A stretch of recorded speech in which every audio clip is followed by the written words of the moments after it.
Assalamu alaikum warahmatullah. This is Shanur. I just wanted to kind of go over a few things. Just want to clarify our understanding about this this disease and our kind of just general awareness of it.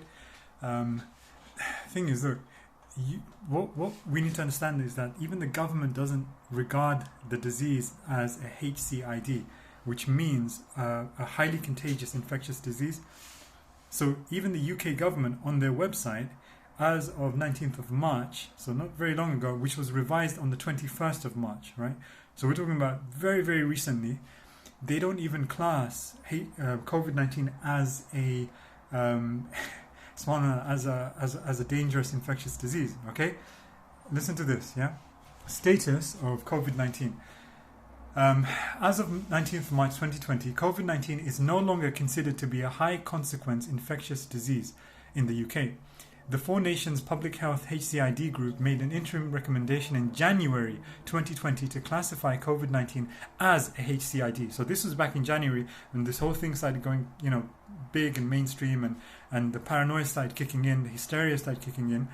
They were like, okay, how do we classify this thing? We classify it as a HCID, all right, for whatever reason, all right? This was based on consideration of the UK HCID criteria about the virus and the disease, with information available during the early stages of the outbreak. Now that more is known about COVID-19, the public health bodies in the UK have reviewed the most up-to-date information about COVID-19 against the UK HCID criteria. So they actually have a criteria that they judge all these viruses against, all right? And they say that COVID-19 doesn't even meet the criteria anymore, all right? They have determined that several features have now changed. In particular, more information is available about mortality rates, and in parentheses it says low overall, meaning that this hasn't even killed worse than regular influenzas in the past, okay? Okay, it's very, very important that we understand this. And there is now greater clinical awareness and a specific and sensitive laboratory test, the availability of which continues to increase.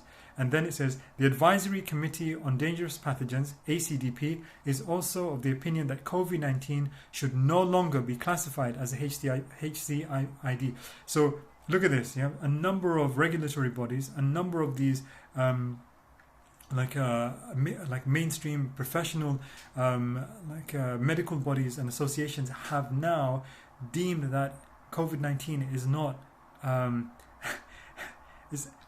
it's not worth the fuss. Okay, it's not worth the fuss. But the question is, why wasn't this on the news, right? So I can go into that, and I'll just say quickly that remember, a lot of these things, like for example, the name coronavirus just means flu, right? So when all said is done, when people look back at this time and they think, oh my God, like this thing wasn't as bad as we thought it was. Why did we close down our businesses? Why did we do this? Why did we do that? Why did we give up so many of our rights, right? In the face of this coronavirus, meaning in the face of the flu, and why so many people died, and how many things could have been how many things could have been saved.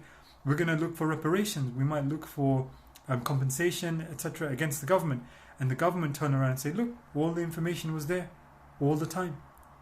You guys are saying that we overreacted because of flu. Well, flu is coronavirus.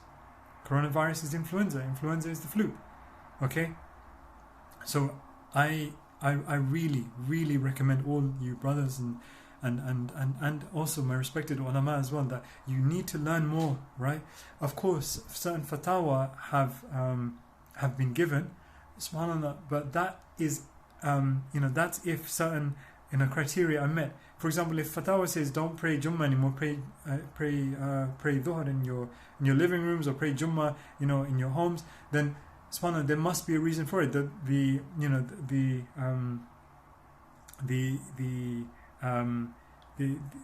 conditions must be met, right?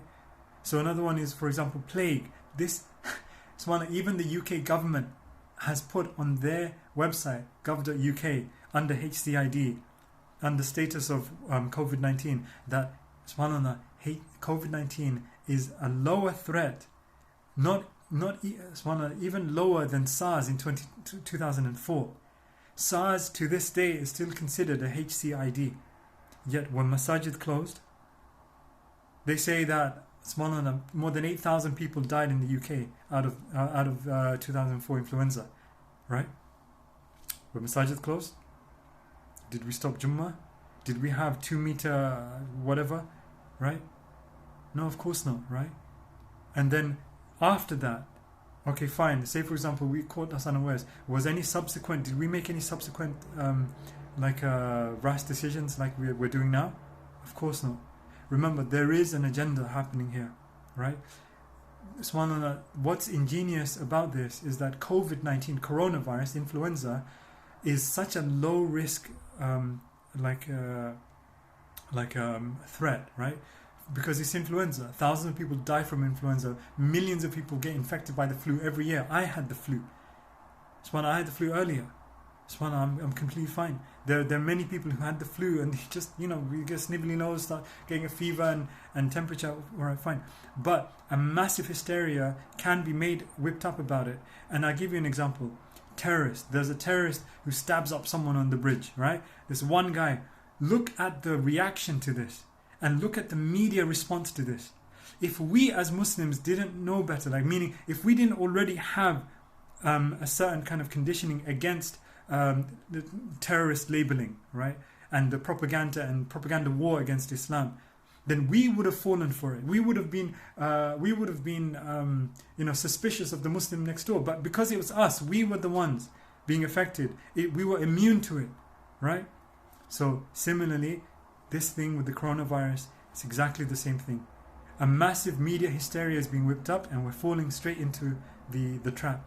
All right? And on the backs of this, remember, so many laws are coming through that everyone is just, everyone's going to eat up. But one thing's more important than this is the vaccine. Forced vaccinations are coming because of this. And wallahi, we as Muslims, we need to do more. We need to research more, right? We need to become better educated in this. All right? And remember, just because there may be a minority opinion, just because there may be a small number of people talking about something, doesn't make it invalid by default, right? SubhanAllah, of course, you need to judge the weight of an opinion or a certain methodology or certain, a perspective based on its merit and not based on how many people or whether it's majority or minority. Something also is, remember that, the likes of Salman bin Farsi radiallahu anh, yeah, during the Battle of Khandaq, it's called Khandaq because of Salman. Salman was a Persian who came from somewhere completely alien to the Arabs, right? And then SubhanAllah, he proposed to them the Khandaq, and the Prophet ﷺ took it on board, and the whole of Medina was saved. Okay, so SubhanAllah, take that. There are many examples like this, right? The Deen of Islam isn't this small, isn't this narrow. It's wide, it's vast. Okay, and that's why I always recommend everyone to discuss. Talk if you want to talk to me. If you find out these things, because SubhanAllah, I am for the Ummah. I am for my brothers and sisters. SubhanAllah, I'm not gaining anything from this. I'm losing out by speaking like this, right? So with all due respect, inshallah, to our brothers and sisters and learned professionals and ulama, inshallah, let's double down a bit more on getting this right, inshallah. There's much more that can be shown as well. I'll just show you. This is what I'm looking at here. That's the status of COVID-19.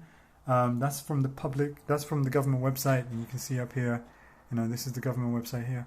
So please, just look into this yourself, inshallah. Assalamu alaikum wa rahmatullah.